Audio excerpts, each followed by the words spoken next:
Nifty 25,100ના કોલમાં best entry ક્યાં કરી શકાય?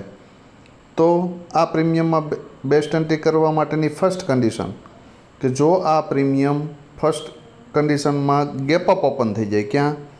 તો કે ભાઈ ટોપ ઉપર એમ 149 140ની આજુબાજુ, અને ત્યાંથી એ 105 અથવા 93ની આજુબાજુ આવીને સપોર્ટ લેતું દેખાય, અથવા તો 75ની આજુબાજુ સપોર્ટ લેતું દેખાય તો એક એન્ટ્રી કરી શકાય. અને 105ને બ્રેક કરી દે ને તો 149 અને 205 સુધી જઈ શકે. આ ફર્સ્ટ કન્ડિશન.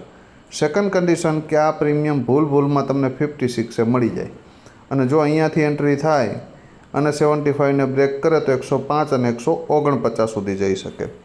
ભૂલમાં જો આ પ્રીમિયમ 56ને બ્રેક કરી દીધું તો 15ની આજુબાજુ આવીને સપોર્ટ લેતું દેખાય તો અહીંયાથી એક એન્ટ્રી બને તમારી તો 56, 75 અને 93 સુધીના ટાર્ગેટ મળી શકે.